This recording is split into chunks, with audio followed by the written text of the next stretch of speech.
పెదపూడిలో బళ్ళమ్మ తల్లి జాతర ఉత్సవాలకు రంగం సిద్ధం. మరి మీరు తరలిరండి.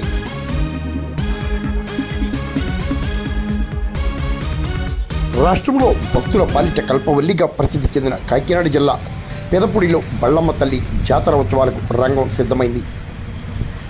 శనివారం 26వ తేదీ అమ్మవారి జాతర వేడుక, 27 ఆదివారం అమ్మవారి తీర్థ మహోత్సవాలను నిర్వహించనున్నట్టు ఉత్సవ కమిటీ నేతలు ఆరుముల్లి అమ్మన్న చౌదరి, పుట్టా గంగాధర్ చౌదరి తెలిపారు.